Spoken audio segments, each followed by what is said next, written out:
রোহিণী গোবিন্দলালের অনুমতিক্রমে খুড়ার সঙ্গে বিদেশ যাওয়ার বন্দোবস্ত করিতে আসিল। খুড়াকে কিছু না বলিয়া ঘরের মধ্যস্থলে বসিয়া পড়িয়া রোহিণী কাঁদিতে বসিল। এই হরিদ্রা গ্রাম ছাড়িয়া আমার যাওয়া হইবে না, না দেখিয়া মরিয়া যাইব। আমি কলকাতায় গেলে গোবিন্দলালকে তো দেখিতে পাইব না, আমি যাইব না। এই হরিদ্রা গ্রাম আমার স্বর্গ, এখানে গোবিন্দলালের মন্দির, এই হরিদ্রা গ্রামই আমার শ্মশান, এখানে আমি পুড়িয়া মরিব। শ্মশানে মরিতে পায় না এমন কপালও আছে। আমি যদি এই হরিদ্রা গ্রাম ছাড়িয়া না যাই তো আমার কে কি করিতে পারে? কৃষ্ণকান্ত রায় আমার মাথা মোড়াইয়া ঘোল ঢালিয়া দেশ ছাড়া করিয়া দিবে। আমি আবার আসিব, গোবিন্দলাল রাগ করিবে, করে করুন, তবু আমি তো তাহাকে দেখিব। আমার চক্ষু তো কাড়িয়া লইতে পারিবে না। আমি যাব না, কলকাতায় যাব না, কোথাও যাব না। যাই তো জমির বাড়ি যাব, আর কোথাও না। এই সিদ্ধান্ত স্থির করিয়া কালামুখী রোহিণী উঠিয়া দাঁড় খুলিয়া আবার পতঙ্গ বহ্নিমুখ বিবিঘু সেই গোবিন্দলালের কাছে চলিল। মনে মনে বলিতে লাগিল, হে জগদীশ্বর, হে দীননাথ, হে দুঃখীজনের একমাত্র সহায়, আমি নিতান্ত দুঃখিনী, নিতান্ত দুঃখে পড়িয়াছি। আমার রক্ষা করো, আমার হৃদয়ে এই অসহ্য প্রেম বহ্নি নিড়াইয়া দাও, আর আমায় ফোড়াইয়া দাও। আমি যাহাকে দেখিতে যাইতেছি তাহাকে যতবার দেখিব ততবার আমার অসহ্য যন্ত্রণা, অনন্ত সুখ। আমি বিধবা, আমার ধর্ম গেল, সুখ গেল, প্রাণ গেল, রহিল কি প্রভু? রাখিব কি প্রভু? হে দেবতা, হে দুর্গা, হে কালী, হে জগন্নাথ, আমার সুমতি দাও, আমার প্রাণ স্থির করো। আমি এই যন্ত্রণা আর সইতে পারি না। তবু সেই স্ফীত ঋত অপরিমিত প্রেম পরিপূর্ণ হৃদয় থামিল না। কখনো ভাবিল গরল খাই, কখনো ভাবিল গোবিন্দলালের পদপ্রান্তে পড়িয়া অন্তঃকরণ মুক্ত করিয়া সকল কথা বলি, কখনো ভাবিল পলাইয়া যাই, কখনো ভাবিল বারুণীতে ডুবে মরি, কখনো ভাবিল ধম্মের জলাঞ্জলি দিয়া গোবিন্দলালকে কাড়িয়া লইয়া দেশান্তরে পলাইয়া যায়। রোহিণী কাঁদিতে কাঁদিতে গোবিন্দলালের কাছে পুনর্বার উপস্থিত হইল। গোবিন্দলাল জিজ্ঞাসা করিলেন, কেমন? কলিকাতায় যাওয়া স্থির হইল তো? রোহিণী, না। গোবিন্দ, সে কি, এইমাত্র আমার কাছে স্বীকার করিয়াছিলে? রোহিণী, যাইতে পারিব না।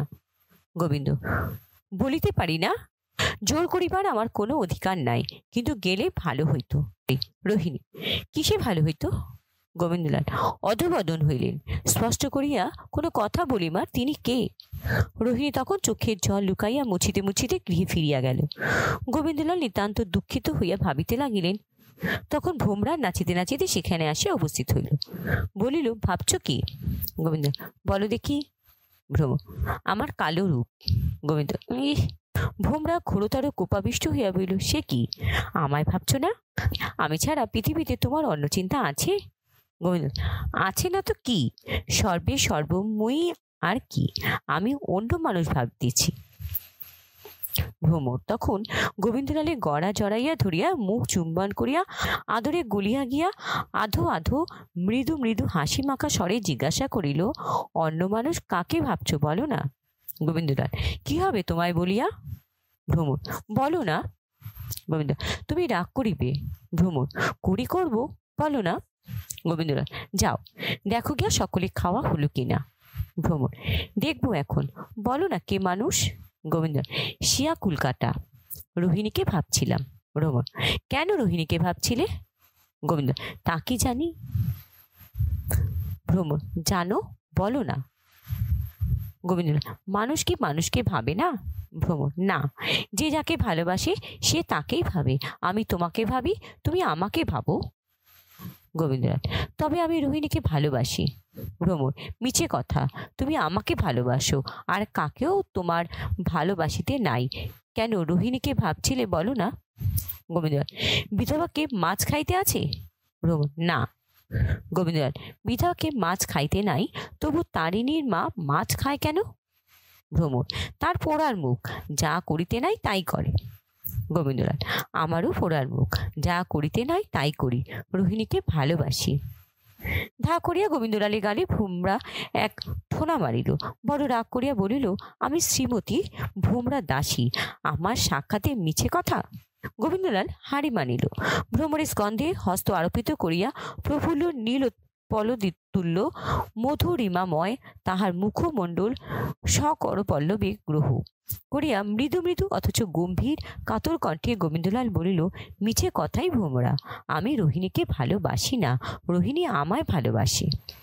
তীব্র বেগে গোবিন্দলালের হাত হইতে মুখমণ্ডল মুক্ত করিয়া ভোমরা দূরে গিয়া দাঁড়াইল। হাঁপাইতে হাঁপাইতে বলিতে লাগিল, আবাগি পোড়ামুখী বাদরি, মরুক মরুক মরুক মরুক। গোবিন্দলাল হাসিয়া বলিলেন, এখনই এত গালি কেন? তোমার 7 রাজার ধন 1 মানিক এখনো তো কেড়ে নেয়নি। ভোমরা একটু অপ্রতিভ হইয়া বলিল, দূর, তা কেন? তা কি পারে? তা মাগি তোমার সাক্ষাতে বলিল কেন? গোবিন্দলাল, ঠিক ভোমরা, বলা তাহার উচিত ছিল না, তাই ভাবিতেছিলাম। আমি তাহার বাস উঠাইয়া কলিকাতায় গিয়া বাস করিতে বলিয়াছিলাম, খরচ পর্যন্ত দিতে স্বীকার করিয়াছিলাম। ভোমরা, তারপর? গোবিন্দলাল, তারপর সে রাজি হইল না। ভোমরা, ভালো, আমি তাহাকে একটা পরামর্শ দিতে পারি। গোবিন্দলাল, পারো, কিন্তু আমি পরামর্শটা শুনিব। ভোমরা, শোনো। এই বলিয়া ভোমরা খিরি খিরি করিয়া একজন চাকরানীকে ডাকিল। তখন ক্ষীরদা ওরফে ক্ষীরোদমণি ওরফে ক্ষীরাদ্ধি তনয়া ওরফে শুধু খিরি আসিয়া দাঁড়াইল। মোটা সোটা গাঁটা গোটা মলপায়ে গোট পড়া, হাসি চাহনিতে ভরা। ভোমরা বলিল, খিরি, রোহিণী পোড়ার মুখের কাছে এখনই একবার যাইতে পারবি? খিরি বলিল, পারবো না কেন? কি বলতে হবে? ভোমরা বলিল, আমার নাম করিয়া বলিয়া আয় যে তিনি বললে তুমি মরো। এই যাই বলিয়া ক্ষীরদা ওরফে খিরি মল বাজাইয়া চলিল। গমনকালে ভোমরা বলিয়া দিল, কি বলে আমায় বলিয়া যাস। আচ্ছা বলিয়া ক্ষীরদা গেল। অল্পকালের মধ্যে ফিরিয়া আসিয়া বলিল, বলিয়া আসিয়াছি। ভোমরা, সে কি বলিল? খিরি, সে বলিল, উপায় বলিয়া দিতে বলিও। ভোমরা, তবে আবার যা বলিয়া আয় যে বারুণী পুকুরে সন্ধেবেলা কলসি গলায় দিয়ে, বুঝেছিস? খিরি, আচ্ছা। খিরি আবার গেল, আবার আসিল। ভোমরা জিজ্ঞেস করিল, বারুণীর পুকুরের কথা বলেছিস? খিরি, বলিয়াছি। ভোমরা, সে কি বলিল? খিরি বলিল যে আচ্ছা। গোবিন্দলাল বলিলেন, ছি ভোমরা। ভোমরা বলিল, ভাবিও না, সে মরিবে না। যে তোমায় দেখিয়া মজিয়াছে সে কি মরিতে পারে? পঞ্চদশ পরিচ্ছেদ। দৈনিক কার্য সমাপ্ত করিয়া প্রাত্যহিক নিয়মানুসারে গোবিন্দলাল দিনান্তে বারুণীর তীরবর্তী পুষ্পোদ্যানে গিয়া বিচরণ করিতে লাগিলেন। গোবিন্দলালের পুষ্পোদ্যান ভ্রমর একটি প্রধান সুখ। সকল বৃক্ষের তলায় 2-4 বার বেড়াইতেন, কিন্তু আমরা সকল বৃক্ষের কথা এখন বলিব না। বারুণীর কূলে উদ্যান মধ্যে এক উচ্চ প্রস্তর বেদিকা ছিল। বেদিকা মধ্যে একটি শ্বেত প্রস্তর খোদিত স্ত্রীমূর্তি অর্ধাবৃতা বিনত লোচনা একটি ঘট হইতে আপন চরণ দয়ে যেন জল চালিতেছে। তাহার চারিপাশে বেদিকার উপরে উজ্জ্বল বর্ণরঞ্জিত মৃন্ময় আধারে ক্ষুদ্র ক্ষুদ্র সপুষ্পক বৃক্ষ, জিরানিয়ম, ভবিনা, ইউফোবিয়া, চন্দ্রমল্লিকা, গোলাপ। নিচে সেই বেদিকা বেষ্টন করিয়া কামিনী, যুথিকা, মল্লিকা, গন্ধরাজ প্রভৃতি সুগন্ধি দেশি ফুলের সারি গন্ধে গগন আমোদিত করিতেছে। তাহারই পরে বহুবিধ উজ্জ্বল নীল, পীত, রক্ত, শ্বেত, নানা বর্ণের দেশি বিলাতি নয়ন রঞ্জনকারী পাতার গাছের শ্রেণী। সেখানে গোবিন্দলাল বসিতে ভালোবাসিতেন। জ্যোৎস্না রাতে কখনো কখনো ভ্রমরকে উদ্যান ভ্রমণে আনিয়া সেইখানে বসাইতেন। ভ্রমর পাষাণময়ী ত্রিমূর্তি অর্ধাবৃতা দেখিয়া তাহাকে কালামুখী বলিয়া গালি দিত। কখনো কখনো আপনি অঞ্চল দিয়া তাহার অঙ্গ আবৃত করিয়া দিত। কখনো কখনো গৃহ হইতে উত্তম বস্ত্র আনিয়া তাহাকে পড়াইয়া দিয়া যাইত। কখনো কখনো তাহার হস্তস্থিত ঘট লইয়া টানাটানি বাঁধাইত। সেইখানে আজি গোবিন্দলাল সন্ধ্যাকালে বসিয়া দর্পণারূপ বারুণীর জলশোভা দেখিতে লাগিলেন। দেখিতে দেখিতে বলিলেন, সেই পুষ্করিণীর সুপরিসর প্রস্তর নির্মিত সোপান পরম্পরায় রোহিণী কলসী কক্ষে অবরোহণ করিতেছে। সব না হইলে চলে, জল না হইলে চলে না। এ দুঃখের দিনেও রোহিণী জল লইতে আসিয়াছে। রোহিণী জলে নামিয়া গাত্র মার্জনা করিবার সম্ভাবনা দৃষ্টিপথে তাহার থাকা অকর্তব্য বলিয়া গোবিন্দলাল সে স্থান হইতে সরিয়া গেলেন। অনেকক্ষণ গোবিন্দলাল এদিক ওদিক বেড়াইলেন। শেষে মনে করিলেন এতক্ষণ রোহিণী উঠিয়া গিয়াছে। সে ভাবিয়া আবার সেই বেদিকাতলে জল নিষেক নিরতা পাষাণ সুন্দরীর পদপ্রান্তে আসিয়া বসিলেন। আবার সেই বারণীর শোভা দেখিতে লাগিলেন। দেখিলেন রোহিণী বা কোনো স্ত্রীলোক বা পুরুষ কোথাও কেহ নাই, কেহ কোথাও নাই, কিন্তু সেই জলপারে একটি কলসি ভাসিতেছে। কার কলসি? হঠাৎ সন্দেহ উপস্থিত হইল। কেহ জল লইতে আসিয়া ডুবিয়া যায় নাই তো? রোহিণী এইমাত্র জল লইতে আসিয়াছিল। তখন অকস্মাৎ পূর্বাহ্নের কথা মনে পড়িল যে ভ্রম রোহিণীকে বলিয়া পাঠাইয়াছিল যে বারুণী পুকুরে সন্ধেবেলা কলসির গলায় বেঁধে। মনে পড়িল রোহিণী প্রত্যুত্তরে বলিয়াছিল, আচ্ছা। গোবিন্দলাল তৎক্ষণাৎ পুষ্করিণীর ঘাটে আসিল। সর্বশেষ সোপানে দাঁড়াইয়া পুষ্করিণী সর্বত্র দেখিতে লাগিলেন। জল কাঁচ তুলো স্বচ্ছ, ঘাটের নিচে জলতলস্থ ভূমি পর্যন্ত দেখা যাইতেছে। দেখিলেন স্বচ্ছ স্ফটিক মণ্ডিত হৈম প্রতিমার ন্যায় রোহিণীর জলতলে শুইয়া আছে, অন্ধকারে জলতলে আলো করিয়াছে। ষোড়শ পরিচ্ছেদ। গোবিন্দলাল তৎক্ষণাৎ জলে নামিয়া ডুব দিয়া রোহিণীকে উঠাইয়া সোপান উপরে শায়িত করিলেন। দেখিলেন রোহিণী জীবিত আছে কিনা সন্দেহ। সে সংজ্ঞাহীন, নিঃশ্বাস প্রশ্বাস রহিত। উদ্যান হইতে গোবিন্দলাল একজন মালিকে ডাকিলেন। মালিক সাঁজে রোহিণীকে বহন করিয়া উদ্যানস্থ প্রমোদ গৃহে শুশ্রূষার জন্য লইয়া গেলেন। জীবনে হোক মরণে হোক রোহিণী শেষ গোবিন্দলালের গৃহে প্রবেশ করিল। ভ্রমর ভিন্ন আর কোনো স্ত্রীলোক কখনো সেই উদ্যান গৃহে প্রবেশ করে নাই। ব্রাত্যাবর্ষ বিদ্ধৌত চম্পকের মতো সেই মৃত নারীদেহ পালঙ্কে লম্পমান হইয়া প্রজ্বলিত দীপালোকে শোভা পাইতে লাগিল। বিশাল দীর্ঘ বিলম্বিত ঘোর কৃষ্ণ কেশরাশি জলে রিজু, তাহা দিয়া জল ঝরিতেছে। মেঘে যেন জলবৃষ্টি করিতেছে। নয়ন মুদ্রিত, কিন্তু সেই মুদ্রিত পদ্মের উপরে বুড়ো যুগল জলে ভিজিয়া আরো অধিক কৃষ্ণ শোভায় শোভিত হইয়াছে। আর সেই ললাট স্থির, বিস্তারিত, লজ্জা ভয় বিহীন, কোনো অব্যক্ত ভাবাশিষ্ট। গণ্ড এখনো উজ্জ্বল, আর অধর এখনো মধুময়। বান্ধলি পুষ্পের লজ্জাস্থল। গোবিন্দলালের চোখে জল পড়িল। বলিলেন, মরি মরি, কেন তোমার বিধাতা এত রূপ দিয়া দিয়াছিলেন তো সুখী করিলেন না কেন? এমন করিয়া তুমি চলিলে কেন? এই সুন্দরীর আত্মঘাতে তিনি নিজেই যে মূল, একথা মনে করিয়া তাহার বুক ফাটিতে লাগিল। যদি রোহিণীর জীবন থাকে, রোহিণীকে বাঁচাইতে হইবে। জলমগ্নকে কি প্রকারে বাঁচাইতে হয় গোবিন্দলাল তাহা জানিতেন। উদারস্থ জল সহজেই বাহির করানো যায়। 2-4 বার রোহিণীকে উঠাইয়া বসাইয়া পাশ ফিরাইয়া ঘুরাইয়া জল উদ্গীর্ণ করাইলেন, কিন্তু তাহাতে নিঃশ্বাস প্রশ্বাস বহিল না। সেইটি কঠিন কাজ। গোবিন্দলাল জানিতেন। মুমূর্ষ বাহুদ্বয় ধরিয়া অর্ধোত্তোলন করিলেন। অন্তরস্থ বায়ুকোষ স্ফীত হয়, সেই সময় রোগীর মুখে ফুৎকার দিতে হয়। পরে উত্তোলিত বাহুদ্বয় ধীরে ধীরে নামাইতে হয়। নামাইলে বায়ুকোষ সংকুচিত হয়।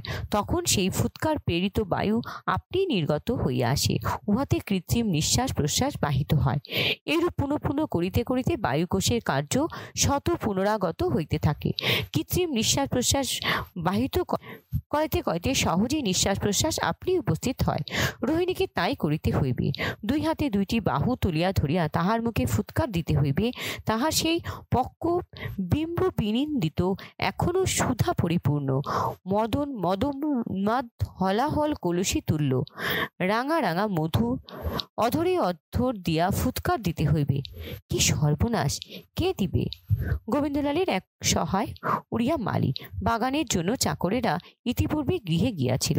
তিনি মালিকে বলিলেন, আমি ইহার হাত 2টি ধরি, তুই ইহার মুখে ফু দে দেখি। মুখে ফু? সর্বনাশ! ওই রাঙা রাঙা সুধা মাখা অধরে মালি মুখে ফু? সে সই পারিব না মুনিমা।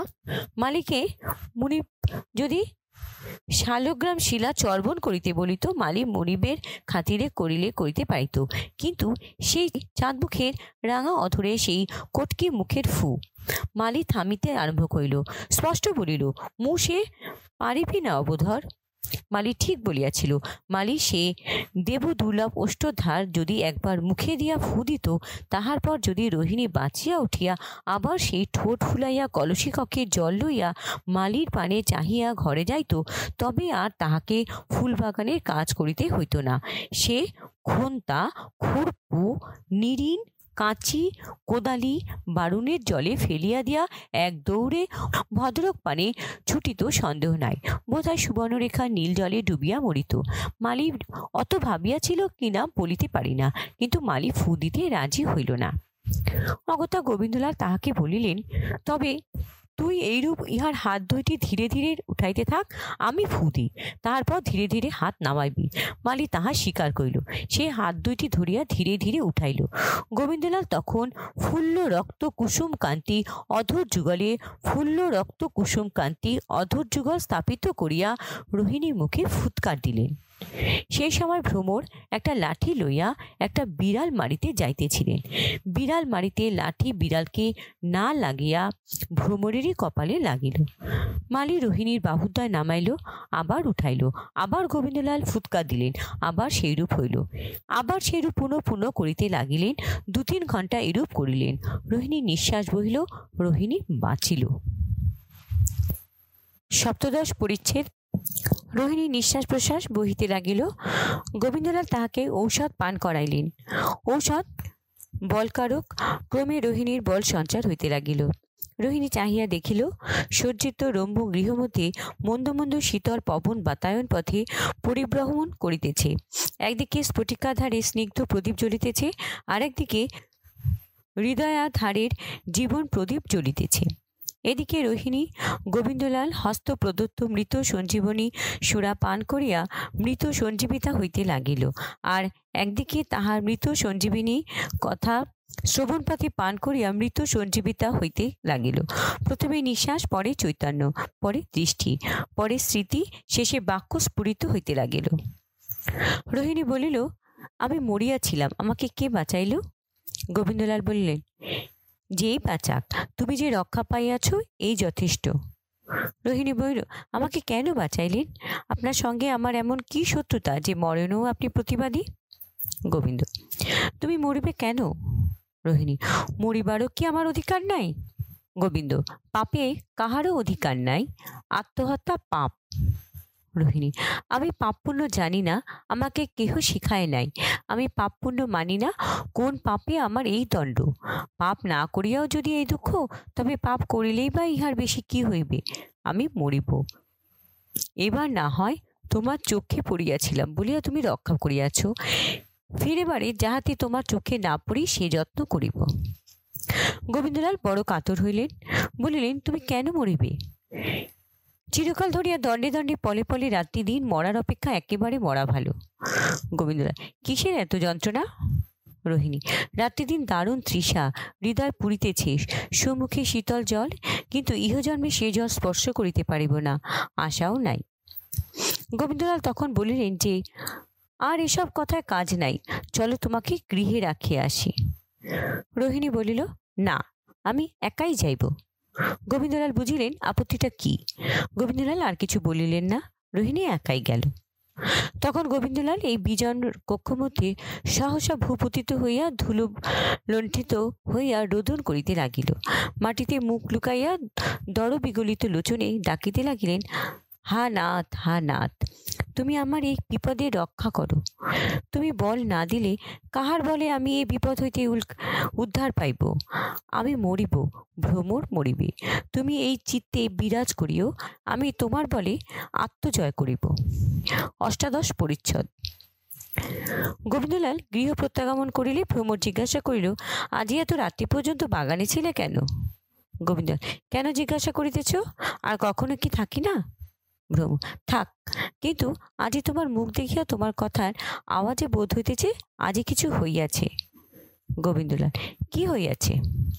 ভ্রমর, কি হইয়াছে তাহা তুমি না বলিলে আমি কি প্রকারে বলিব? আমি কি সেখানে ছিলাম? গোবিন্দলাল, কেন, সেটা মুখ দেখিয়া বলিতে পারো না? ভ্রমর, তামাশা রাখো, কথাটা ভালো কথা নহে, সেটা মুখ দেখিয়া বলিতে পাইতেছি। আমায় বলো, আমার প্রাণ বড় কাতর হইতেছে। বলিতে বলিতে ভ্রমরের চক্ষু দিয়া জল পড়িতে লাগিল। গোবিন্দলাল ভ্রমরের চক্ষের জল মুছাইয়া আদর করিয়া বলিলেন, আর একদিন বলিব ভ্রমর, আজ নহে। ভ্রমর, আজ নহে কেন? গোবিন্দলাল, তুমি এখন বালিকা, সে কথা বালিকা শুনিয়া কাজ নাই। ভ্রমর, কাল কি আমি বুড়া হইব? গোবিন্দ, কালও বলিব না, 2 বৎসর পরে বলিব, এখন আর জিজ্ঞাসা করিও না ভ্রমর। ভ্রমর দীর্ঘ নিঃশ্বাস ত্যাগ করিল, বলিল, তবে তাই 2 বৎসর পরেই বলিও, আমার শুনিবার বড় স্বাদ ছিল, কিন্তু তুমি যদি বলিলে না, তবে আমি শুনিব কি প্রকারে। আমার বড় মন কেমন করিতেছে, কেমন একটা বড় ভারী দুঃখ ভ্রমরার মনের ভিতর অন্ধকার করিয়া উঠিতে লাগিল। যেমন বসন্তের আকাশ, বড় সুন্দর, বড় নীল, বড় উজ্জ্বল, কোথাও কিছু নাই, অকস্মাৎ একখানা মেঘ উঠিয়া চারিদিক আঁধার করিয়া ফেলে। ভ্রমরার বোধ হইল যেন তার বুকের ভেতর তেমনি একখানা মেঘ উঠিয়া সহসা চারিদিক আঁধার করিয়া ফেলিল। ভ্রমরের চোখে জল আসিতে লাগিল। ভ্রমর মনে করিল, আমি অকারণে কাঁদিতেছি, আমি বড় দুষ্টু হইয়াছি, আমার স্বামী রাগ করিবেন। অতএব ভ্রমর কাঁদিতে কাঁদিতে বাহির হইয়া গিয়া কোণে বসিয়া পা ছড়াইয়া অন্নদামঙ্গল পড়িতে বসিল। কি মাথামুন্ড পড়িল তাহা বলিতে পারিব না, কিন্তু বুকের ভিতর হইতে সে কালো মেঘখানা কিছুতেই নামিল না। 49 পরিচ্ছেদ। গোবিন্দলাল বাবু জ্যাঠামশাইয়ের সঙ্গে বৈষয়িক কথোপকথনে প্রবৃত্ত হইলেন। কথোপকথন ছলে কোন জমিদারির কিরূপ অবস্থা তাহা সকল জিজ্ঞাসা করিতে লাগিলেন। কৃষ্ণকান্ত গোবিন্দলালের বিষয়ানুরাগ দেখিয়া সন্তুষ্ট হইয়া বলিলেন, তোমরা যদি একটু একটু দেখাশোনা করো তবে ভালো হয়। দেখো, আমি আর কয়দিন, তোমরা এখন হইতে সব দেখিয়া শুনিয়া না রাখিলে আমি মরিলে কিছু বুঝিতে পারিবে না। দেখো, আমি বুড়া হইয়াছি, আর কোথাও যাইতে পারি না, কিন্তু বিনা তদারকে মহাল সব খারাপ হইয়া উঠিল। গোবিন্দলাল বলিলেন, আপনি পাঠাইলে আমি যাইতে পারি, আমারও ইচ্ছা সকল মহালগুলি একবার দেখিয়া আসি। কৃষ্ণকান্ত আহ্লাদিত হইলেন, বলিলেন, আমার তাহাতে বড় আহ্লাদ। আপাতত বন্দরখালিতে কিছু গোলমাল উপস্থিত। নাই বলিতেছে যে প্রজারা ধর্মঘট করিয়াছে, টাকা দেয় নাই। প্রজারা বলে আমরা খাজনা দিতেছি, নাই উসুল দেয় না। তোমার যদি ইচ্ছা থাকে তবে বলো, আমি তোমাকে সেখানে পাঠাইবার উদ্যোগ করি। গোবিন্দলাল সম্মত হইলেন। তিনি এই জন্যই কৃষ্ণকান্তের কাছে আসিয়াছিলেন। তাহার এই পূর্ণ যৌবন, মনোবৃত্তি সকল উদ্বেলিত সাগর তরঙ্গ তুল্য প্রবল রূপতৃষ্ণা অত্যন্ত তীব্র। ভ্রমর হইতে সে তৃষ্ণা নিবারিত হয় নাই। নিধাগের নীল মেঘমালার মতো রোহিণীর রূপ এই চাতকের লোচন পথে উদ্দিত হইল। প্রথম বর্ষার মেঘ দর্শনে চঞ্চলা ময়ূরীর মতো গোবিন্দলালের মন রোহিণীর রূপ দেখিয়া নাচিয়া উঠিল। গোবিন্দলাল তাহা বুঝিয়া মনে মনে শপথ করিয়া স্থির করিলেন, মরিতে হয় মরিব, কিন্তু তথাপি ভ্রমরের কাছে অবিশ্বাসী বা কৃতজ্ঞ হইব না। তিনি মনে মনে স্থির করিলেন যে বিষয়কর্মে মনোভিনিবেশ করিয়া রোহিণীকে ভুলিব, স্থানান্তরে গেলে নিশ্চিত ভুলিতে পারিব। এইরূপ মনে মনে সংকল্প করিয়া তিনি পিতৃব্যের কাছে গিয়া বিষয় আলোচনা করিতে বসিয়াছিলেন। বন্দরখালির কথা শুনিয়া আগ্রহ সহকারে তথায় গমনে সম্মত হইলেন। ভ্রমর শুনিল মেজবাবু দেহাত যাইবেন। ভ্রমর ধরিল, আমিও যাইব। কাঁদাকাটি হাঁটাহাঁটি পড়িয়া গেল, কিন্তু ভ্রমরের শাশুড়ি কিছুতেই যাইতে দিলেন না। তরণী সজ্জিত করিয়া ভৃত্যবর্গে পরিবেষ্টিত হইয়া ভ্রমরের মুখ চুম্বন করিয়া গোবিন্দলাল 10 দিনের পথ বন্দরখালি যাত্রা করিলেন। ভ্রমর আগে মাটিতে পড়িয়া কাঁদিল, তারপর উঠিয়া অন্নদামঙ্গল ছিঁড়িয়া ফেলিল, খাঁচার পাখি উড়াইয়া দিল, পুতুল সকল জলে ফেলিয়া দিল, টবের ফুল গাছ সকল কাটিয়া ফেলিল, আহারের অন্ন পাচিকার গায়ে ছড়াইয়া দিল, ঝাঁকানির খোপা ধরিয়া ঘুরাইয়া ফেলিয়া দিল, ননদের সঙ্গে কোন্দল করিল। এইরূপ নানা প্রকার দৌড়াতে করিয়া শয়ন করিল। শুইয়া চাদর মুড়ি দিয়া আবার কাঁদিতে আরম্ভ করিল। এদিকে অনুকূল পবনে চলিত হইয়া গোবিন্দলালের তরণী তরঙ্গিনীর তরঙ্গ বিভিন্ন করিয়া চলিল। 20তম পরিচ্ছেদ। কিছু ভালো লাগে না ভ্রমর একা। ভ্রমর শয্যা তুলিয়া ফেলিল, বড় নরম, খাটের পাকা খুলিয়া ফেলিল, বাতাস বড় গরম। চাকরানীদিগকে ফুল আনিতে বারণ করিল, ফুলে বড় পোকা। তাস খেলা বন্ধ করিল। সহচরীগণ জিজ্ঞাসা করিলে বলিল, তাস খেলিলে শাশুড়ি রাগ করেন। সুচ, সুতা, উল, পেটানো সব একে একে পাড়ার মেয়েদের বিলাইয়া দিল। জিজ্ঞাসা করিলে বলিল যে বড় চোখ জ্বালা করে। বস্ত্র মলিন কেন? কেহ জিজ্ঞাসা করিলে ধোপাকে গালি পারে, অথচ ধৌত বস্ত্রে গৃহ পরিপূর্ণ। মাথায় চুলের সঙ্গে চিরুনির সম্পর্ক রহিত হইয়া আসিয়াছিল। উলুবনের খড়ের মতো চুল বাতাসে দুলিত। জিজ্ঞাসা করিলে ভ্রমর হাসিয়া চুলগুলি হাত দিয়া টানিয়া খোপায় গুজিত ওই পর্যন্ত। আহারাদির সময় ভ্রমর নিত্য বাহানা করিতে আরম্ভ করিল, আমি খাইব না, আমার জ্বর হইয়াছে। শাশুড়িকে বিরাজ দেখাইয়া পাচন ও বাড়ির ব্যবস্থা করিয়া ক্ষীরোদার প্রতিভার দিলেন যে বৌমাকে ওষুধগুলি খাওয়াইবি। বৌমা ক্ষীরির হইতে বড়ি পাচন কাড়িয়া লইয়া জানালা গলাইয়া ফেলিয়া দিল। ক্রমে ক্রমে এতটা বাড়াবাড়ি ক্ষিরি চাকরানির চোখে অসহ্য হইয়া উঠিল। ক্ষিরি বলিল, ভালো বউ ঠাকুরানী, কার জন্য তুমি অমন করো? যার জন্য তুমি আহার নিদ্রা ত্যাগ করিলে তিনি কি তোমার কথা একদিনের জন্য ভাবেন? তুমি মরতেছ কেঁদে কেটে, আর তিনি হয়তো হুঙ্কার নল মুখে দিয়া চক্ষু বুঝিয়া রোহিণী ঠাকুরানীকে ধ্যান করিতেছেন। ভ্রমর ক্ষিরিকে ঠাস করিয়া এক চড় মারিল। ভ্রমরের হাত বিলক্ষণ চলিত, প্রায় কাঁদো কাঁদো হইয়া বলিল, তুই যা ইচ্ছা তাই বকবি তো আমার কাছ থেকে উঠিয়া যা। ক্ষিরি বলিল, তা চর চাপড় মারিলেই কি লোকের মুখ চাপা থাকিবে? তুমি রাগ করিবে বলিয়া আমরা ভয় কিছু বলিব না, কিন্তু না বলিলেও বাঁচি না। পাঁচি চাঁড়ালিনী ডাকিয়া জিজ্ঞাসা করিয়া দেখো দেখি সেদিন অতরাত্রে রোহিণী বাবুর বাগান হইতে আসিতেছিল কিনা। ক্ষীরোদার কপাল বন্ধ, তাই এমন কথা সকালবেলা ভ্রমরের কাছে বলিল। ভ্রমর উঠিয়া দাঁড়াইয়া ক্ষীরোদাকে চরের উপর চর মারিল, কিলের উপর কিল মারিল, তাহাকে ঠেলা মারিয়া ফেলিয়া দিল, তাহার চুল ধরিয়া টানিল, শেষে আপনি কাঁদিতে লাগিল। ক্ষীরোদা মধ্যে মধ্যে ভ্রমরের কাছে চটটা চাপড়টা খাইত, কখনো রাগ করিত না, কিন্তু আজ কিছু বাড়াবাড়ি, আজ একটু রাগিল। বলিল, তা ঠাকুরুন, আমাদের মারিলে ধরিলে কি হইবে? তোমারই জন্য আমরা বলি, তোমাদের কথা লইয়া লোকে একটা হই হই করে, আমরা তা সইতে পারি না। তা আমার কথা বিশ্বাস না হয় তুমি পাঁচিকে ডাকিয়া জিজ্ঞাসা করো। ভ্রমর ক্রোধে দুঃখে কাঁদিতে কাঁদিতে বলিতে লাগিল, তোর জিজ্ঞাসা করিতে হয় তুই করগে, আমি কি তোদের মতো ছুঁচো পাজি যে আমার স্বামীর কথা পাঁচি চালালিনীকে জিজ্ঞাসা করিতে যাইব? তুই এত বড় কথা আমাকে বলিস?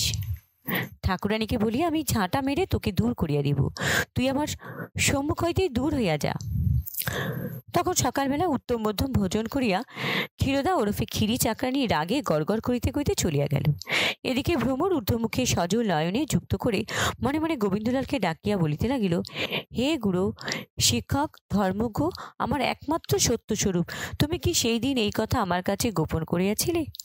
তার মনের ভিতর যেন মন হৃদয়ে যে লুক্কায়িত স্থান কেহ কখনো দেখিতে পায় নাই, যেখানে আত্মপ্রতারণা নাই, সেখানে পর্যন্ত ভ্রমর দেখিলেন স্বামীর প্রতি অবিশ্বাস নাই, অবিশ্বাস হয় না। ভ্রমর কেবল একবার মাত্র মনে ভাবিলেন যে তিনি অবিশ্বাসী হইলেই বা এমন দুঃখ কি, আমি মরিলেই সব ফুরাইবে, হিন্দুর মেয়ে মরা বড় সহজ মনে করে। ১বিংশতম পরিচ্ছেদ। এখন ক্ষিরি চাকরানী মনে করিল যে এ বড় কলিকাল, একরত্তি মেয়েটা আমার কথায় বিশ্বাস করে না।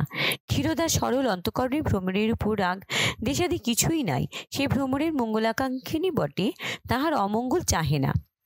তবে ভ্রমর যে তাহার ঠকামি কানে তুলিল না সেটা অসহ্য। ক্ষীরোদা তখন সুচিক্কণ দেহযষ্টি সংক্ষেপে তৈল নিষিক্ত করিয়া রঙ্গ করা গামছাখানি কাঁধে ফেলিয়া কলসী কক্ষে বারুণীর ঘাটে স্নান করিতে চলিল। হরমণি ঠাকুরানী বাবুদের বাড়ির একজন পাচিকা সেই সময় বারুণীর ঘাট হইতে স্নান করে আসিতেছিল। প্রথমে তাহার সঙ্গে সাক্ষাৎ হইল। হরমণিকে দেখিয়া ক্ষীরোদা আপনা আপনি বলিতে লাগিল, বলে যার জন্য চুরি করি সেই বলে চোর, আর বড়লোকের কাজ করা হলো না, কখন কার মেজাজ কেমন থাকে তার ঠিকানা নাই। হরমণি একটু কোন্দলের গন্ধ পাইয়া দাহিন হাতের কাঁচা কাপড়খানি বা হাতে রাখিয়া জিজ্ঞাসা করিল, কিলো ক্ষীরোদা, আবার কি হয়েছে? ক্ষীরোদা তখন মনের বোঝা নামাইল, বলিল, দেখো দেখি গা, পাড়ার কালীমুখরা বাবুরা বাগানে বেড়াইতে যাবে, তা আমরা চাকর বাকর, আমরা কি তা মুনিবের কাছে বলিতে পারি না? হর, সে কিলো, পাড়ার মেয়ে আবার বাবুর বাগানে বেড়াইতে কে গেল? ক্ষীরোদা, আর কে যায়, সেই কালামুখী রোহিণী। হরমুখ, কি পোড়া কপাল, রোহিণীর আবার এমন দশা কতদিন, কোন বাবুর বাগানে রে ক্ষীরোদা? ক্ষীরোদা মেজবাবুর নাম করিল। তখন দুইজনে একটু চাওয়াচাই করিয়া একটু রসের হাসি হাসিয়া যেদিকে যাইবা সেই দিকেই গেল। কিছু দূর গিয়াই ক্ষীরোদার সঙ্গে পাড়ার রামের মার দেখা হইয়া গেল। ক্ষীরোদা তাহাকেও হাসির ফাঁদে ধরিয়া ফেলিল, দাঁড় করাইয়া রোহিণী দৌরাত্মের কথার পরিচয় দিল, আবার দুজনে হাসি চাহুনি ফেরি করিয়া অভীষ্ট পথে গেল। এইরূপে ক্ষীরোদা পথে রামের মা, শ্যামার মা, হাড়ি তাড়ি পারি যাহার দেখা পাইল তাহারই কাছে আপন মর্মপীড়ার পরিচয় দিয়া পরিশেষে সুস্থ শরীরে প্রফুল্ল হৃদয়ে বারুণীর স্ফটিক বাড়ির রাশির মধ্যে অবগাহন করিল এদিকে হরমণি রামের মা শ্যামার মা হাড়ি তাড়ি পাড়ি যাহাকে যেখানে দেখিল তাহাকে সেইখানে ধরিয়া শুনাইয়া দিল যে রোহিণী হতভাগিনী মেজবাবুর বাগানে বেড়াইতে গিয়াছিল। একে 0-10 হইল, 10-এ 0 শত হইল, 100-এ 0 সহস্র হইল। যে সূর্যের নবীন কিরণ তেজস্বিনী না হইতে হইতেই ক্ষীরি প্রথম ভ্রমরের সাক্ষাতে রোহিণীর কথা পাড়িয়াছিল, তাহার অন্তঃগমনের পূর্বে গৃহে গৃহে ঘোষিত হইল যে রোহিণী গোবিন্দলালের অনুগৃহীতা। কেবল বাগানের কথা হইতে অপরিমেয় প্রণয়ের কথা, অপরিমেয় প্রণয়ের কথা হইতে অপরিমেয় অলঙ্কারের কথা, আরও কত কথা উঠিল। তাহা আমি, হে রটনা কৌশলময়ী কলঙ্ক কলিত কণ্ঠা কুল কামিনীগণ, তাহা আমি অধম সত্য শাসিত পুরুষ লেখক আপনাদিগের কাছে সবিস্তারে বলিয়া বাড়াবাড়ি করিতে চাহি না।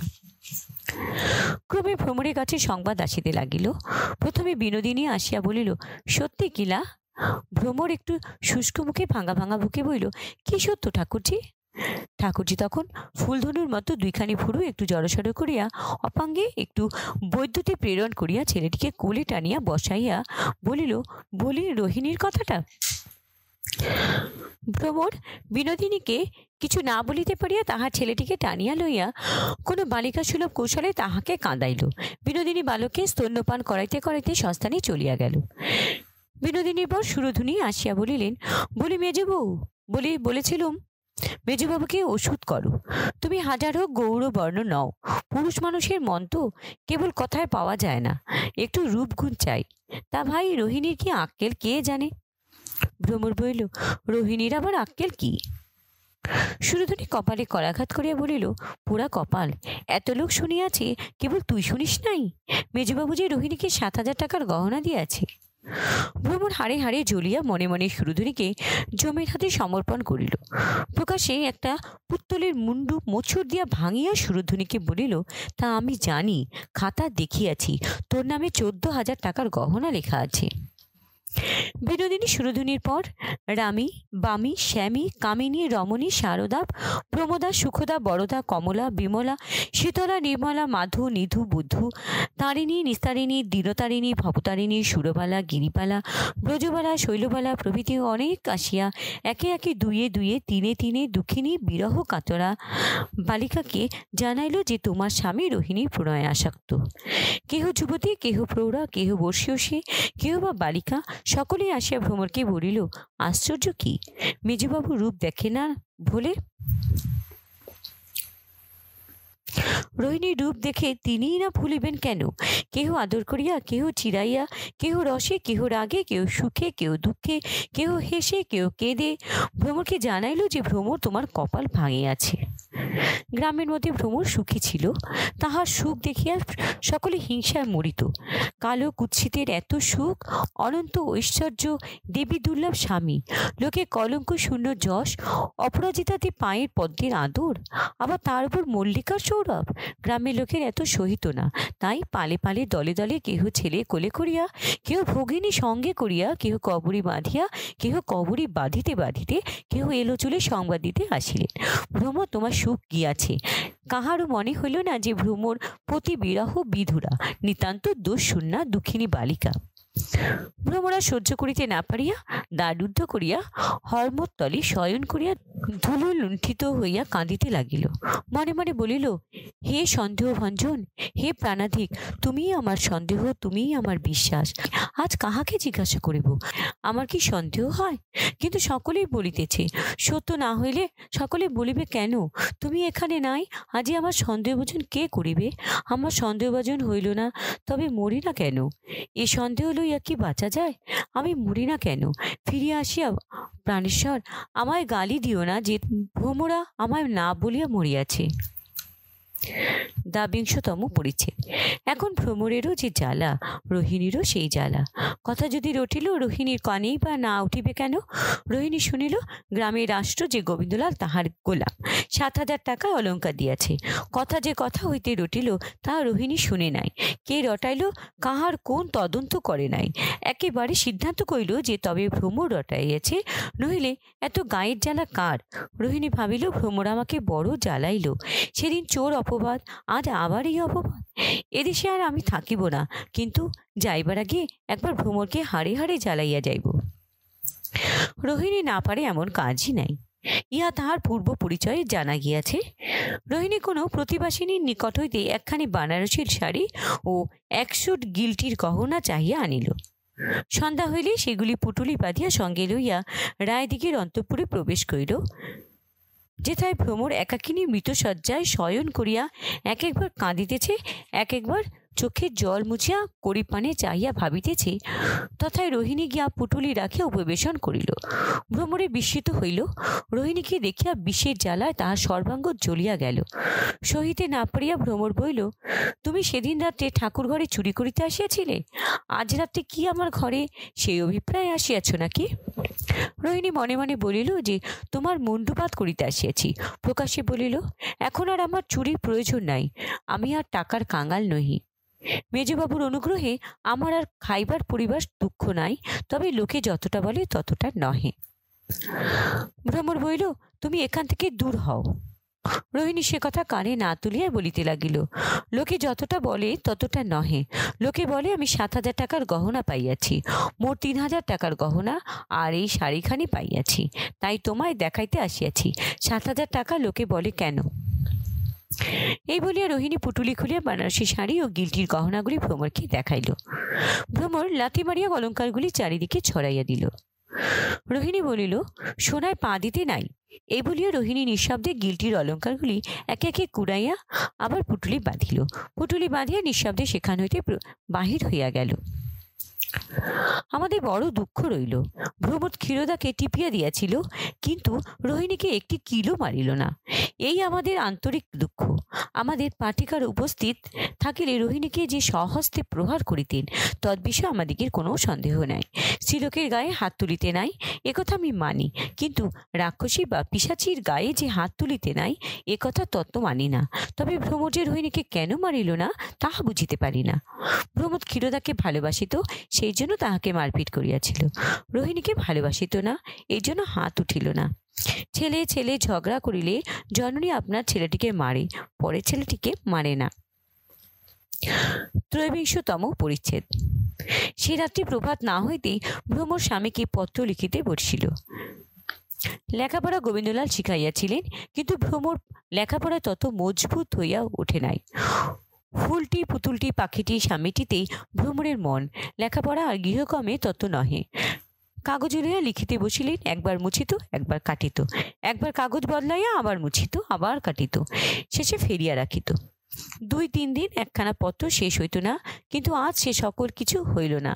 তেরা বাঁকা ছাদে যাহা লেখনীর অগ্রে বাহির হইল, আজ তাহাই ভ্রমরের মঞ্জুর।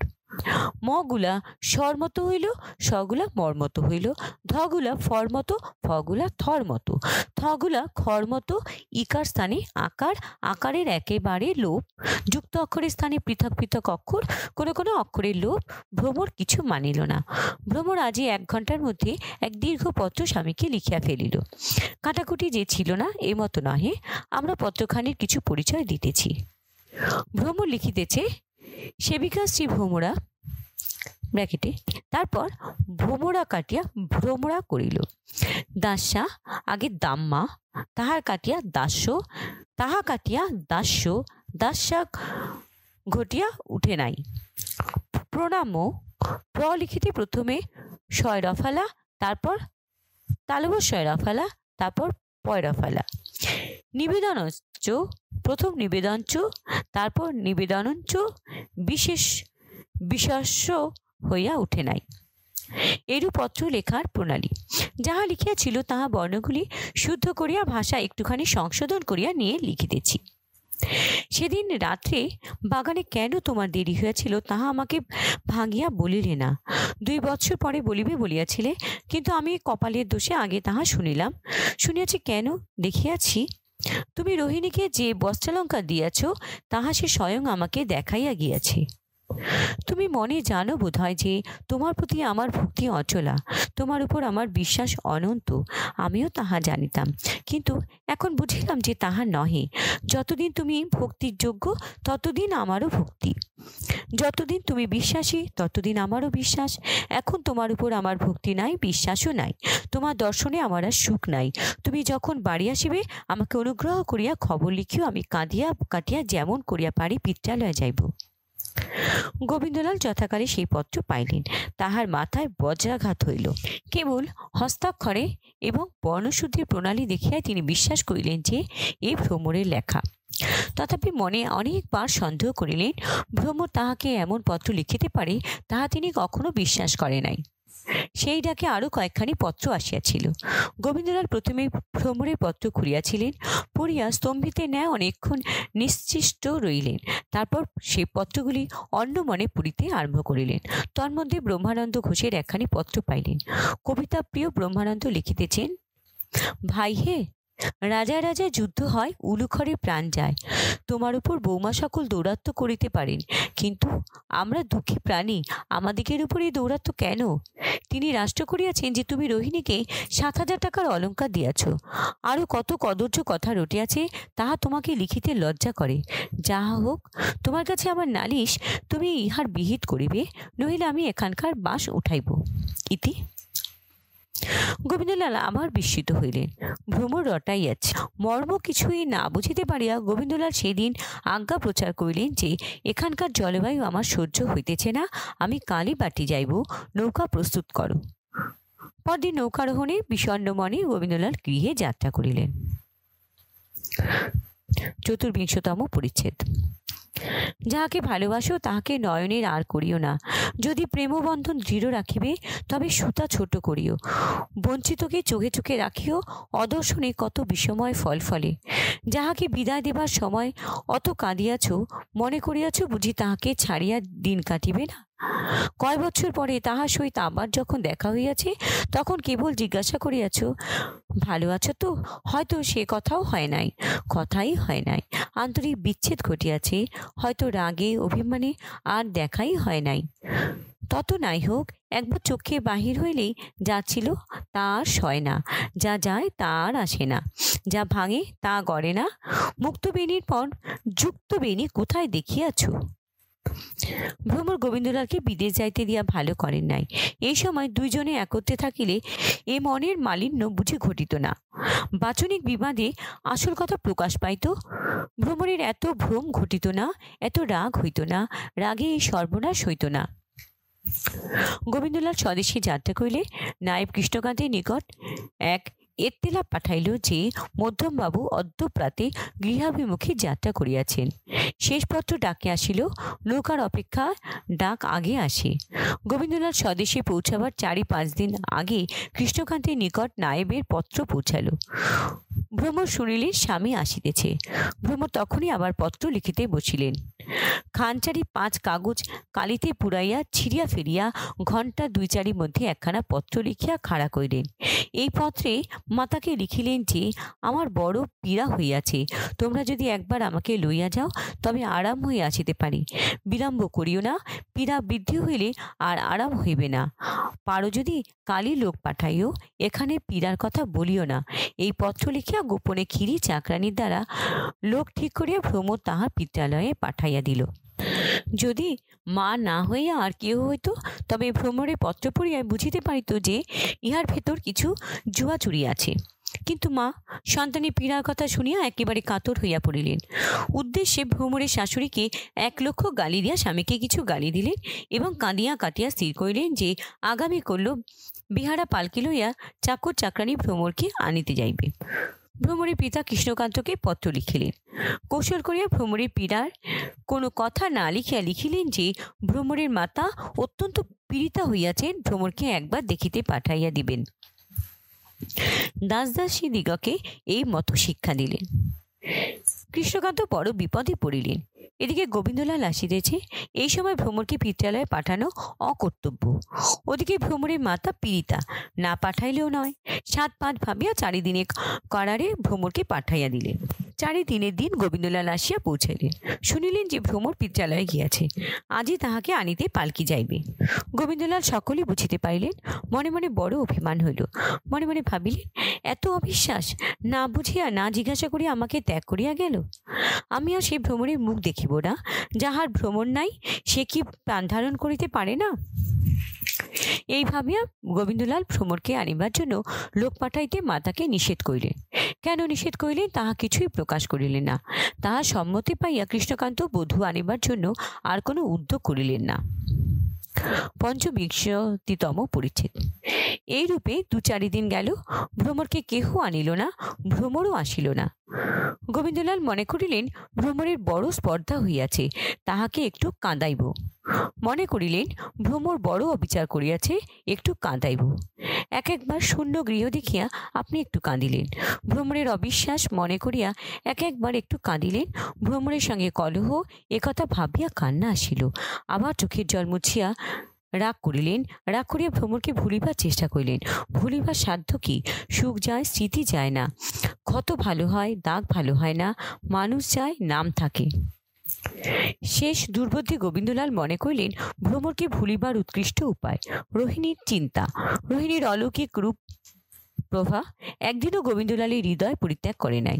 গোবিন্দলাল জোর করিয়া তাহাকে স্থান দিতেন না, কিন্তু সে ছাড়িত না। উপন্যাসে শোনা যায় কোনো গৃহে ভূতের দৌরাত্ম্য হইয়াছে। ভূত দিবারাত্র উকি ঝুঁকি মারে, কিন্তু ওঝা তাহাকে তাড়াইয়া দেয়। রোহিণী প্রেতিনী তেমনি দিবারাত্রি গোবিন্দলালের হৃদয় মন্দিরে উকি ঝুঁকি মারে। গোবিন্দলাল তাহাকে তাড়াইয়া দেয়। যেমন জলতলে চন্দ্রসূর্যের ছায়া আছে, চন্দ্রসূর্য নাই, তেমনি গোবিন্দলালের হৃদয়ে অহরহ রোহিণীর ছায়া আছে, রোহিণী নাই। গোবিন্দলাল ভাবিলেন, যদি ভ্রমরকে আপাতত ভুলিতে হইবে তবে রোহিণীর কথাই ভাবি, নইলে এই দুঃখ ভুলা যায় না।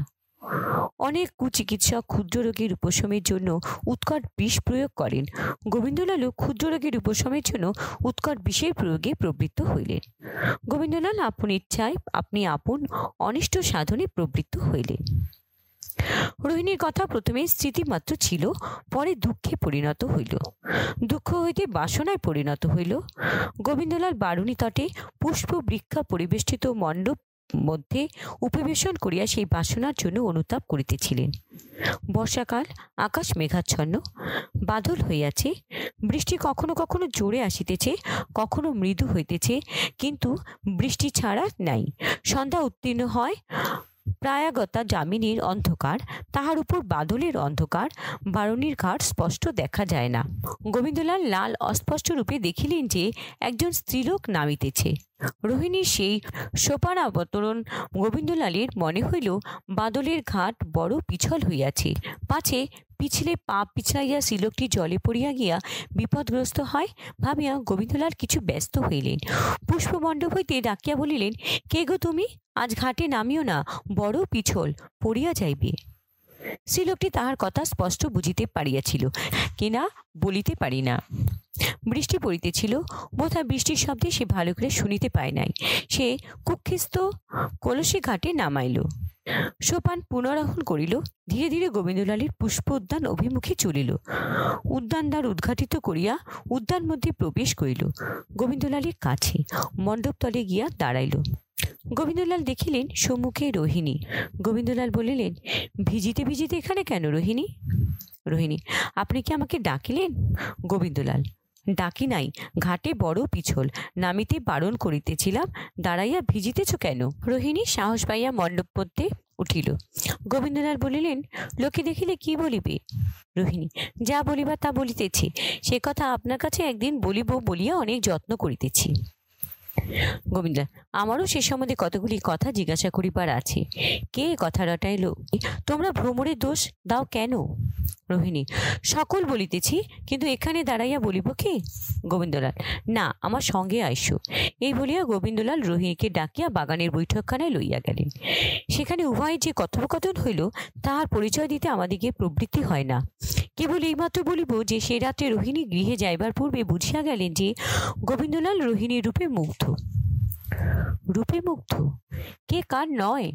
আমি এই হরিত নীল চিত্রিত প্রজাপতিটির রূপে মুগ্ধ। তুমি কুসুমিত কামিনী শাখা রূপে মুগ্ধ, তাতে দোষ কি? রূপ তো মোহের জন্যই হইয়াছিল। গোবিন্দলাল প্রথমে এইরূপ ভাবিলেন, পাপের প্রথম সোপানে পদার্পণ করিয়া পুণ্যাত্মাও এইরূপ ভাবে। কিন্তু যেমন বাহ্য জগতে মাধ্যাকর্ষণে, তেমনি অন্তর্জগতে পাপের আকর্ষণের প্রতি পতনশীলের গতি বর্ধিত হয়। গোবিন্দলালের অধঃপতন বড় দ্রুত হইল, কেননা রূপতৃষ্ণা অনেক দিন হইতে তাহার হৃদয় শুষ্ক করিয়া তুলিয়াছে। আমরা কেবল কাঁদিতে পারি, অধঃপতন বর্ণনা করিতে পারি না। ক্রমে কৃষ্ণকান্তের কানে রোহিণী ও গোবিন্দলালের নাম একত্রিত হইয়া উঠিল। কৃষ্ণকান্ত দুঃখিত হইলেন। গোবিন্দলালের চরিত্রে কিছুমাত্র কলঙ্ক ঘটিলে তাহার বড় কষ্ট। মনে মনে ইচ্ছা হইল গোবিন্দলালকে কিছু অনুযোগ করিবেন, কিন্তু সম্প্রতি কিছু পীড়িত হইয়া পড়িয়াছিলেন। শয়ন মন্দির ত্যাগ করিয়া পারিতেন না। সেখানে গোবিন্দলাল তাহাকে প্রত্যহ দেখিতে আসিত, কিন্তু সর্বদা তিনি সেবকগণ পরিবেষ্টিত থাকিতেন। গোবিন্দলালকে সকলের সাক্ষাতে কিছু বলিতে পারিতেন না, কিন্তু পীড়া বড় বৃদ্ধি পাইল। হঠাৎ কৃষ্ণকান্তের মনে হইল যে বুঝি চিত্রগুপ্তের হিসাব নিকাশ হইয়া আসিল, এ জীবনে সাগর সঙ্গম বুঝি সম্মুখে, আর বিলম্ব করিলে কথা বুঝি বলা হইবে না। একদিন গোবিন্দলাল অনেক রাত্রে বাগান হইতে প্রত্যাগমন করিলেন। সেদিন কৃষ্ণকান্ত মনের কথা বলিবেন মনে করিলেন। গোবিন্দলাল দেখিতে আসিলেন।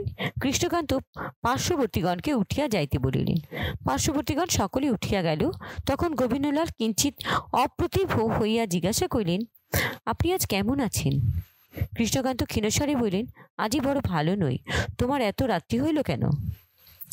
গোবিন্দলাল সে কথার কোনো উত্তর না দিয়া কৃষ্ণকান্তের প্রকোষ্ঠ হস্ত মধ্যে লইয়া নাড়ি টিপিতে দেখিলেন। অকস্মাৎ গোবিন্দলালের মুখ শুকাইয়া গেল। কৃষ্ণকান্তের জীবন প্রবাহ অতি ধীরে ধীরে বহিতেছে। গোবিন্দলাল কেবল বলিলেন, আমি আসিতেছি। কৃষ্ণকান্তের স্বয়ং গৃহ হইতে নির্গত হইয়া গোবিন্দলাল একেবারে স্বয়ং বৈদ্যের গৃহে গিয়া উপস্থিত হইলেন। বৈদ্য বিস্মিত হইল। গোবিন্দলাল বলিলেন, মহাশয় শীঘ্র ওষুধ লইয়া আসুন, জ্যেষ্ঠতাতের অবস্থা বড় ভালো বোধ হইতেছে না। বৈদ্য শস্যবস্তে একরাশি বটিকা লইয়া তাহার সঙ্গে ছুটিলেন। কৃষ্ণকান্তের গৃহে গোবিন্দলালের বৈদ্য সহিত উপস্থিত হইয়া কৃষ্ণকান্ত কিছু ভীত হইলেন। কবিরাজ হাত দেখিলেন। কৃষ্ণকান্ত জিজ্ঞাসা করিলেন, কেমন, কিছু শঙ্কা হইতেছে কি? বৈদ্য বলিলেন, মনুষ্য শরীরের শঙ্কা কখন নাই। কৃষ্ণকান্ত বুঝিলেন, বলিলেন, কতক্ষণ মেয়াদ? বৈদ্য বলিলেন, ওষুধ খাওয়াইয়া পশ্চাতে বলিতে পারিব। বৈদ্য ওষুধ মারিয়া সেবনের জন্য কৃষ্ণকান্তের নিকট উপস্থিত করিলেন। কৃষ্ণকান্ত ঔষধের খল হাতে লইয়া একেবারে মাথা স্পর্শ করাইলেন। তারপর ঔষধটুকু সমুদায় পিগনারিতে নিক্ষিপ্ত করিলেন। বৈদ্য বিষণ্ণ হইল। কৃষ্ণকান্ত দেখিয়া বলিলেন, বিষণ্ণ হইবেন না, ওষুধ খাইয়া বাঁচিবার বয়স আমার নহে। ঔষধের অপেক্ষা হরিনামে আমার উপকার। তোমরা হরিনাম করো, আমি শুনি। কৃষ্ণকান্ত ভিন্ন কেহই হরিনাম করিল না, কিন্তু সকলেই স্তম্ভিত, ভীত, বিস্মিত হইল। কৃষ্ণকান্ত একাই ভয়শূন্য। কৃষ্ণকান্ত গোবিন্দলালকে বলিলেন, আমার শিওরে দেরাজের চাবি আছে, বাহির করো। গোবিন্দলাল বালিশের নিচে হইতে চাবি লইলেন। কৃষ্ণকান্ত বলিলেন, দেরাজ খুলিয়া আমার উইল বাহির করো। গোবিন্দলাল দেরাজ খুলিয়া উইল বাহির করিলেন। কৃষ্ণকান্ত বলিলেন, আমার আমলা মুহুরী ও 10 জন গ্রামস্থ ভদ্রলোক ডাকাও। তখন নায়েব, মুহুরী, গোমস্তা, কারকুনি, চট্টোপাধ্যায়, মুখোপাধ্যায়, বন্দ্যোপাধ্যায়, ভট্টাচার্য, ঘোষ, বসু, মিত্র, দত্তে ঘর পুড়িয়া গেল। কৃষ্ণকান্ত একজন মুহুরীকে আজ্ঞা করিলেন, আমার উইল পড়ো। মুহুরী পড়িয়া সমাপ্ত করিল। কৃষ্ণকান্ত বলিলেন, ওই উইল ছিঁড়িয়া ফেলিতে হইবে, নূতন উইল লেখো। মুহুরী জিজ্ঞাসা করিল, কিরূপ লিখিব? কৃষ্ণকান্ত বলিলেন, যেমন আছে সব সেই রূপ, কেবল কেবল কি? কেবল গোবিন্দলালের নাম কাটিয়া দাও, তাহার স্থানে আমার ভ্রাতুষ্পুত্রবধূ ভ্রমরের নাম লেখো। ভ্রমরের অবর্তমানাবস্থায় গোবিন্দলাল ওই অর্ধাংশ পাইবে, লেখো। সকলে নিস্তব্ধ হইয়া রহিল, কেহ কোনো কথা কহিল না। মুহুরী গোবিন্দলালের মুখপানে চাহিল। গোবিন্দলাল ইঙ্গিত করিলেন, লেখো। মুহুরী লিখিতে আরম্ভ করিল। লেখা সমাপন হইলে কৃষ্ণকান্ত স্বাক্ষর করিলেন। সাক্ষীগণ স্বাক্ষর করিল। গোবিন্দলাল আপনি উপযাচক হইয়া উইলখানি লইয়া তাতে সাক্ষী স্বরূপ স্বাক্ষর করিলেন। উইলে গোবিন্দলালের এক কপোর্ধক্ষ নাই, ভ্রমরের অর্ধাংশ। সেই রাত্রে হরিনাম করিতে করিতে তুলসীতলা কৃষ্ণকান্ত পরলোক গমন করিলেন। ৭বিংশতিতম পরিচ্ছেদ। কৃষ্ণকান্তের মৃত্যুর সংবাদে দেশের লোক ক্ষোভ করিতে লাগিল। কেহ বলিল একটা ইন্দ্রপাত হইয়াছে, কেহ বলিল একটা দিকপাল মরিয়াছে, কেহ বলিল পর্বতের চূড়া ভাঙিয়াছে। কৃষ্ণকান্ত বিষয়ী লোক, কিন্তু খাঁটি লোক ছিলেন এবং দরিদ্র ও ব্রাহ্মণ পণ্ডিতকে যথেষ্ট দান করিতেন, সুতরাং অনেকেই তাহার জন্য কাতর হইল। সর্বাপেক্ষা ভ্রমর, এখন কাজে কাজে ভ্রমরকে আনিতে হইল। কৃষ্ণকান্তের মৃত্যুর পর দিনই গোবিন্দলালের মাতা উদ্যোগী হইয়া পুত্রবধূকে আনিতে পাঠাইলেন। ভ্রমর আসিয়া কৃষ্ণকান্তের জন্য কাঁদিতে আরম্ভ করিল। গোবিন্দলালের সঙ্গে ভ্রমরের প্রথম সাক্ষাতে রোহিণীর কথা লইয়া কোনো মহাপ্রলয় ঘটিবার সম্ভাবনা ছিল কিনা তাহা আমরা ঠিক বলিতে পারি না, কিন্তু কৃষ্ণকান্তের শোকে সে সকল কথা এখন চাপা পড়িয়া গেল। ভ্রমরের সঙ্গে গোবিন্দলালের যখন প্রথম সাক্ষাৎ হইল, তখন ভ্রমর জ্যেষ্ঠ শ্বশুরের জন্য কাঁদিতেছে। গোবিন্দলালকে দেখিয়া আরও কাঁদিতে লাগিল। গোবিন্দলালও অশ্রুবর্ষণ করিলেন। অতএব যে বড় হাঙ্গামার আশঙ্কা ছিল সেটা গোলমালে মিটিয়া গেল। দুইজনেই তাহা বুঝিল। দুইজনেই মনে মনে স্থির করিল যে যখন প্রথম দেখায় কোনো কথাই হইল না, তবে আর গোলযোগ করিয়া কাজ নাই। গোলযোগের এ সময় নহে। মানে মানে কৃষ্ণকান্তের শ্রাদ্ধ সম্পন্ন হইয়া যাক, তাহার পরে যাহার মনে যা থাকে তাহা হইবে। তাই ভাবিয়া গোবিন্দলাল একদা উপযুক্ত সময় বুঝিয়া ভ্রমরকে বলিয়া রাখিলেন, ভ্রমর, তোমার সঙ্গে আমার কয়েকটি কথা আছে। কথাগুলি বলিতে আমার বুক ফাটিয়া যাইবে। পিতৃশোকের অধিক যে শোক, আমি সেই শোকে এখন কাতর। এখন আমি সে সকল কথা তোমায় বলিতে পারি না। শ্রাদ্ধের পর যাহা বলিবার আছে তাহা বলিব। ইহার মধ্যে সে সকল কথার কোনো প্রসঙ্গ কাজ নাই। ভ্রমর অতি কষ্টে নয়নাস্ত্র সম্বরণ করিয়া বাল্য পরিচিত দেবতা কালী, দুর্গা, শিব, হরি স্মরণ করিয়া বলিল, আমারও কিছু বলার আছে, তোমার যখন অবকাশ হইবে জিজ্ঞাসা করিও। আর কোনো কথা হইল না। দিন যেমন কাটিত তেমনই কাটিতে লাগিল। দেখিতে দেখিতে তেমনই দিন কাটিতে লাগিল। দাস, দাসী, গৃহিণী, পৌরস্ত্রী, আত্মীয় স্বজন কেহ জানিতেও পারিল না যে আকাশে মেঘ উঠিয়াছে, কুসুমে কীট প্রবেশ করিয়াছে, এ চারু প্রেম প্রতিমায় ঘুণ লাগিয়াছে। কিন্তু ঘুণ লাগিয়াছে তো সত্য, যাহা ছিল তাহা আর নাই। যে হাসি ছিল সে হাসি আর নাই। ভ্রমর কি হাসে না? গোবিন্দলাল কি হাসে না? হাসে, কিন্তু সে হাসি আর নাই। নয়নে নয়নে মিলিতে মিলিতে সে হাসি আপনিও চলিয়া ওঠে। সে হাসি আর নাই। যে হাসি আধো প্রীতি, সে হাসি আর নাই। যে হাসি অর্ধেক বলে সংসার সুখময়, অর্ধেক বলে সুখের আকাঙ্ক্ষা পড়িল না, সে হাসি আর নাই। সে চাহনি আর নাই। সে চাহনি দেখিয়া ভ্রমর ভাবিত এত রূপ, যে চাহনি দেখিয়া গোবিন্দলাল ভাবিত এত গুণ, সে চাহনি আর নাই। যে চাহনিতে গোবিন্দলালের স্নেহপূর্ণ স্থির দৃষ্টি, প্রমত্ত চক্ষু দেখিয়া ভ্রমর ভাবিত, বুঝি এই সমুদ্র আমার ইহ জীবনে আমি সাঁতার দিয়া পার হইতে পারিব না। যে চাহনি দেখিয়া গোবিন্দলালের ভাবিয়া ভাবিয়া এ সংসার সকল ভুলিয়া যাইত, সে চাহনি আর নাই। সে সকল প্রিয় সম্বোধন আর নাই। সে ভ্রমর, ভ্রমরা, ভ্রমর, ভ্রম, ভূমরে, ভূমি, ভূম, ভূভ, সেসব নিত্য নতুন স্নেহপূর্ণ, রঙ্গপূর্ণ, সুখপূর্ণ সম্বোধন আর নাই। সে কালো, কালা, কালাচাঁদ, কেলে সোনা, কালো মানিক, কালিন্দী, কালিয়ে, সে প্রিয় সম্বোধন আর নাই। সেও ওগো, ওহে, ওলো, সে প্রিয় সম্বোধন আর নাই। সে মিছামিছি ডাকাডাকি আর নাই। সে মিছামিছি বকাবকি আর নাই। সে কথা কাহার প্রণালী আর নাই। আগে কথা কুলাইতো না, এখন তাহা খুঁজিয়া আনিতে হয়। যে কথা অর্ধেক ভাষায়, অর্ধেক নয়নে নয়নে, অধরে অধরে প্রকাশ পাইত, এখন সে কথা উঠিয়া গিয়াছে।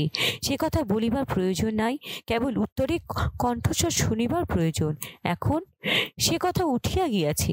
আগে যখন গোবিন্দলাল ভ্রমর একত্রিত থাকিত, তখন গোবিন্দলালকে ডাকিলে কেহ সহজে পাইত না, ভ্রমরকে ডাকিলে একেবারে পাইত না।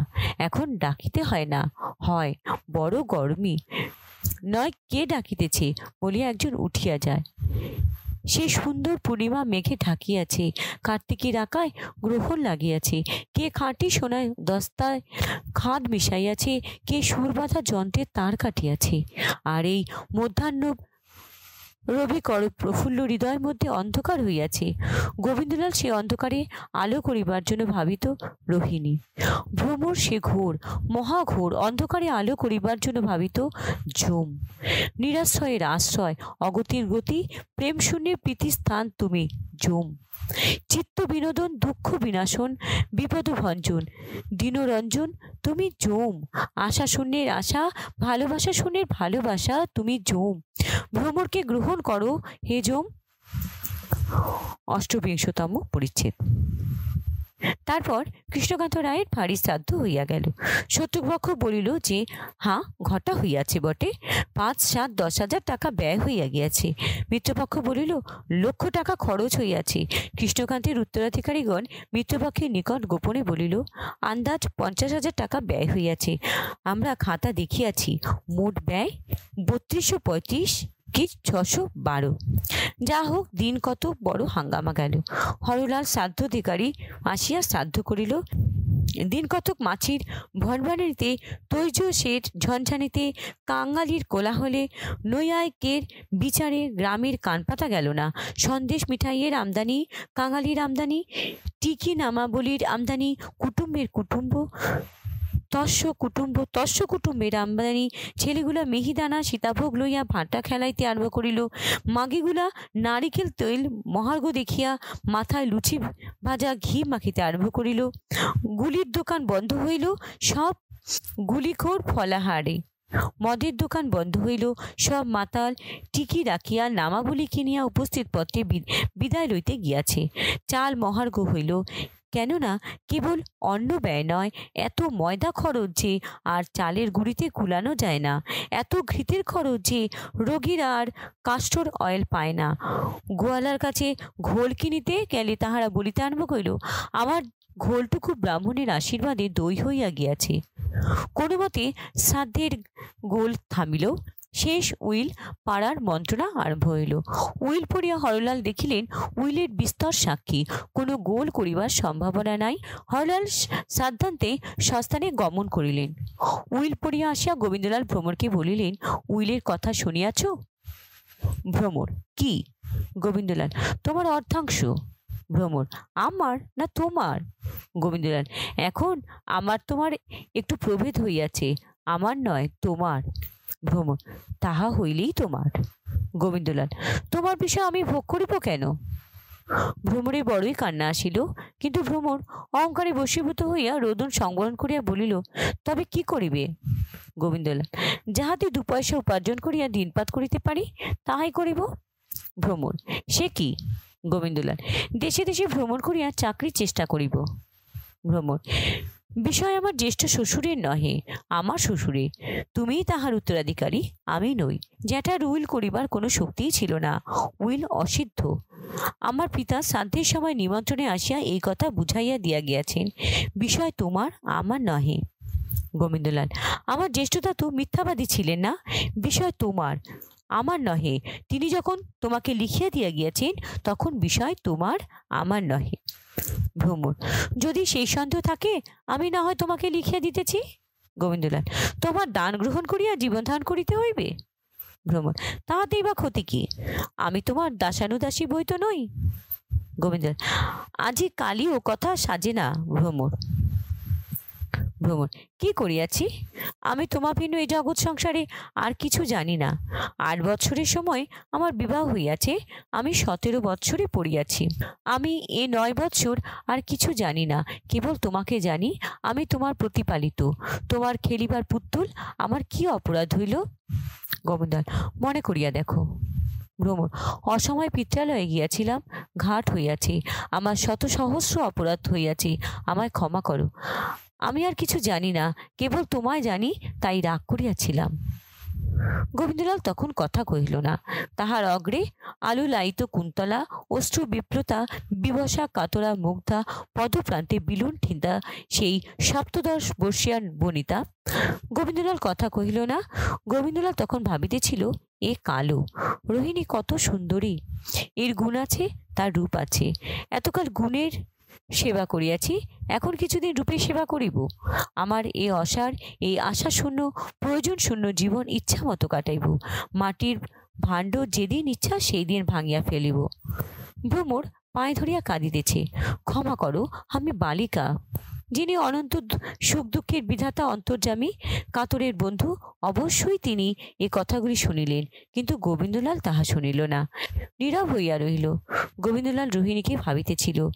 তীব্র জ্যোতির্ময়ী, অনন্ত প্রভাবশালিনী, প্রভাত শুক্র তারারূপিণী, রূপতরঙ্গিনী চঞ্চলা রোহিণীকে ভাবিতেছিল। ভ্রমর উত্তর না পাইয়া বলিল, কি বলো? গোবিন্দলাল বলিল, আমি তোমায় পরিত্যাগ করিব।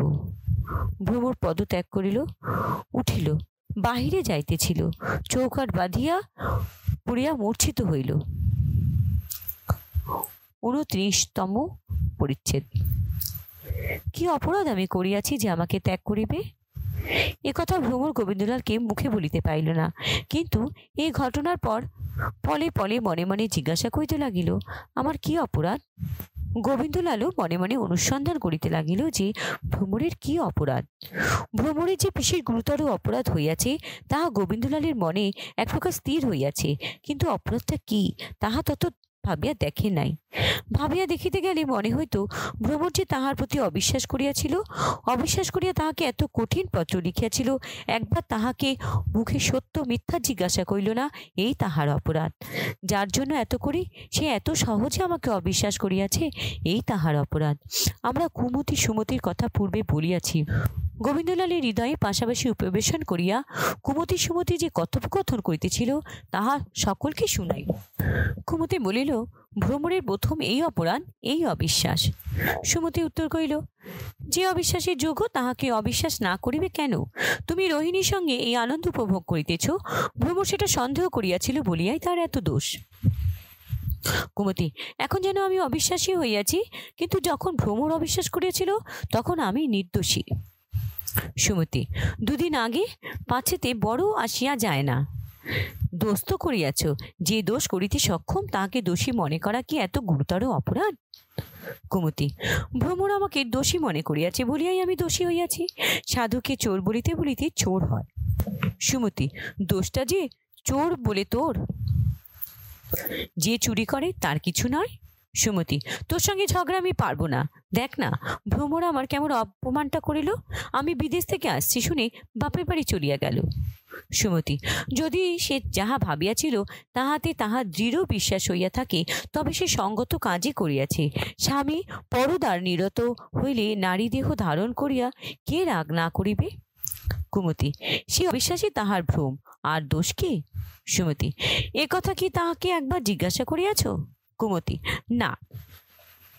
সুমতি, তুমি না জিজ্ঞাসা করিয়া রাগ করিতেছ, আর ভ্রমর নিতান্ত বালিকা, না জিজ্ঞাসা করিয়া রাগ করিয়াছিল বলিয়া এত হাঙ্গামা? এসব কাজের কথা নহে, আসল রাগের কারণ কি বলিব? কুমতি, কি বলো না। সুমতি, আসল কথা রোহিণী। রোহিণীতে প্রাণ পড়িয়াছে, তাই আর কালো ভ্রমরা ভালো লাগে না। কুমতি, এত কালো ভ্রমরা ভালো লাগিল কিসে? সুমতি, এতকাল রোহিণী জোটে নাই, একদিনে কোনো কিছু ঘটে না, সময় সকল উপস্থিত হয়। আজ রৌদ্রে ফাটিতেছে বলিয়া কাল দুর্দিন হইবে না কেন? শুধু কি তাই, আরও আছে। সুমতি, আর কি? সুমতি, কৃষ্ণকান্তের উইল। বুড়া মনে মনে জানিত ভ্রমরকে বিষয় দিয়া গেলে বিষয় তোমারই রহিল। ইহাও জানিত যে ভ্রমর 1 মাসের মধ্যে তাহাকে উহা লিখিয়া দিবে, কিন্তু আপাতত তোমাকে একটু সুপথগামী দেখিয়া তোমার চরিত্র শোধনের জন্য তোমাকে ভ্রমরের আঁচলে বাঁধিয়া দিয়া গেল। তুমি অতটা না বুঝিয়া ভ্রমরের উপর রাগিয়া উঠিয়াছ। কুমতি, তা সত্যই। আমি কি স্ত্রীর মাসাহারা খাইব নাকি? সুমতি, তোমার বিষয় তুমি কেন ভ্রমরের কাছে লিখিয়া লও না? কুমতি, স্ত্রীর দানে 3 পথ করিব। সুমতি, আরে বাপরে, কি পুরুষ সিংহ!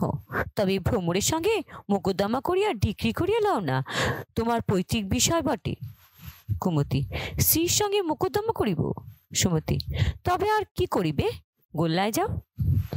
কুমতি, সেই চেষ্টাই আছি। সুমতি, রোহিণী সঙ্গে যাবে কি?